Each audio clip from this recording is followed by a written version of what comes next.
Welcome to Impact Signals, Social Impact at the Scale of AI. I'm Charlie. And I'm Sarah. It's Saturday, August 8, 2026, episode 97. Today, Google DeepMind publishes peer-reviewed proof that its Cyclone model buys forecasters a full extra day of warning, then gives the model away. Volunteers in Bangladesh's Chittagong hill tracts are translating disaster alerts into local languages, and it worked during July's landslides.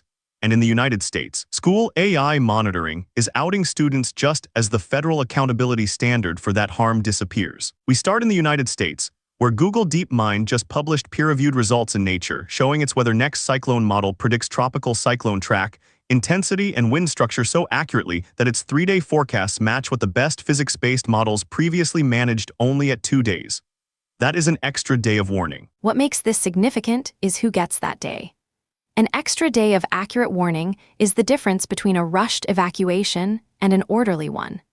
And alongside the paper, Google open-sourced the model, so national weather services in cyclone-exposed countries can run and adapt it themselves instead of waiting on products from richer agencies. The numbers are specific.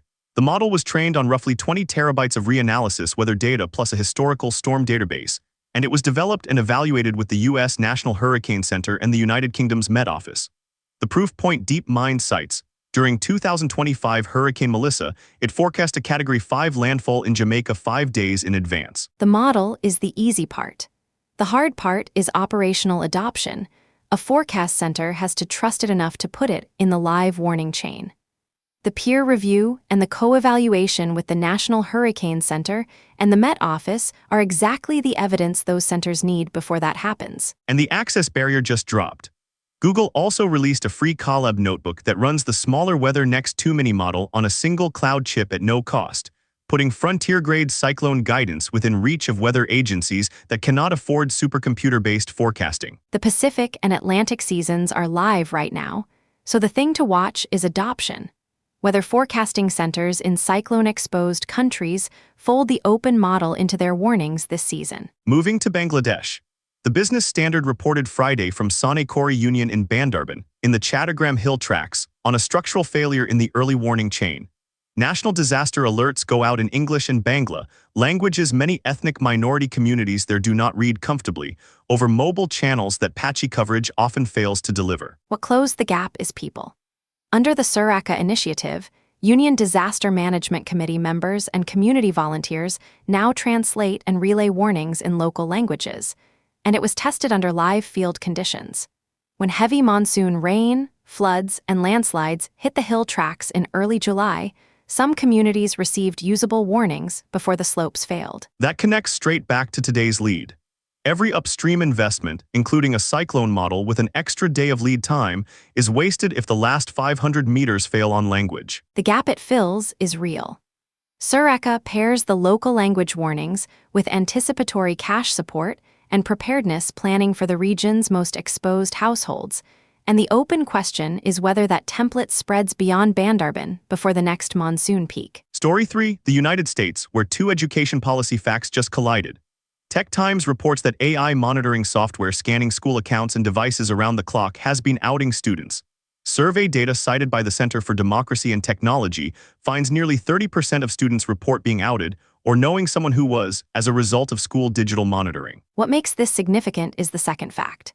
In July, the Department of Education removed disparate-impact enforcement from its Title VI regulations, the federal standard under which an edtech vendor could face scrutiny when its tools produced unequal rates of discipline, outing, or police contact, regardless of intent. And the harm lands unevenly.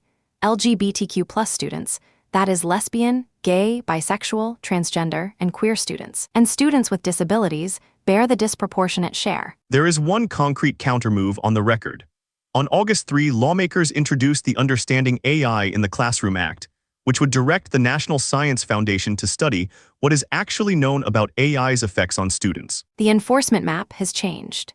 With the federal standard gone, state law and district procurement contracts are the only binding checks left on monitoring software deployments in schools, and the August 3 bill is the item to watch for whether Congress substitutes study for the enforcement that was removed. Fourth story, a research note with money attached.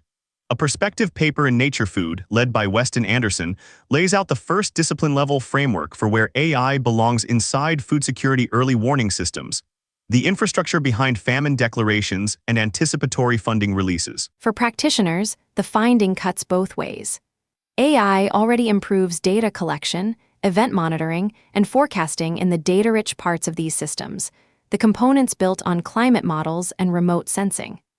Applied uncritically to the sparse, conflict-affected data that hunger assessments often rest on, it risks costly and dangerous mistakes. The paper's prescription is structural.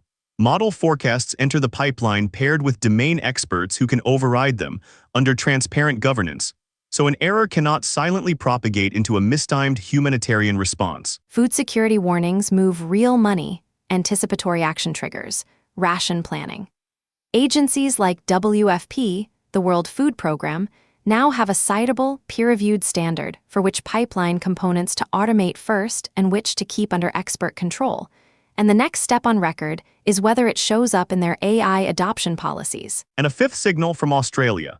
Education HQ reports a fast-growing petition, launched by teachers and parents, asking Australia's education ministers to remove generative AI from schools and suspend routine one-to-one student device programs until there is clear evidence of net educational benefit. One Brisbane high school teacher with more than 25 years in classrooms describes standards declining since the devices arrived. Set it next to the U.S. surveillance story, and it is the same shift on two continents. The burden of proof on classroom AI deployments is moving from critics to vendors and education departments. The organizers cite cognitive science findings on divided attention and print versus screens, and the concrete thing to watch is whether any state education minister formally responds. On the disaster watch, a magnitude 6.3 earthquake struck 32 kilometers southwest of Sarangani in the Philippines on August 5, with roughly 10,000 people in strong shaking and aftershock risk across Mindanao. Typhoon Dolphin is still active in the Northwest Pacific, with maximum winds of 269 kilometers per hour and about 4 million people exposed. GDAX, the Global Disaster Alert and Coordination System, also carries orange alerts for a forest fire in Greece and a multi-country drought across the Democratic Republic of Congo, Kenya, Tanzania, and Uganda, while Relief Web keeps India's July flash floods in ongoing recovery. Dolphin is the live test of today's lead. A model that buys an extra day of track and intensity warning only matters if alerts reach the 4 million people in that wind field in time, and in a language they can act on, which is exactly the failure the Hill Tracts volunteers just closed. On the calendar, the India AI Impact Summit is underway in New Delhi this week, with sessions reported Friday on governing safe and responsible AI within digital public infrastructure. Funding Watch, the World Meteorological Organization, has an open call for youth-led flood and drought resilience projects, financial support plus 9 months of expert mentorship, proposals accepted in English or Spanish, deadline August 31. Coverage cites eligibility of ages 18 to 35. 3 weeks out. And the mentorship is the substantive part of the award.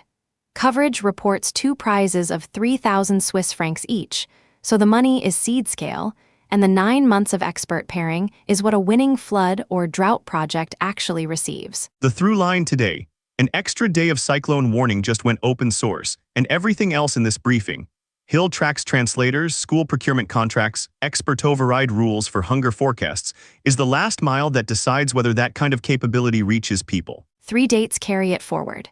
The current cyclone season, for weather forecast centers adopt the open model, the August 3 classroom bill, for whether U.S. oversight returns, and August 31, the World Meteorological Organization deadline. That's impact signals for Saturday, August 8, 2026. If this briefing is useful, subscribe wherever you get your podcasts. Check us out at impactsignals.ai and share it with someone working in the field. Stay ready.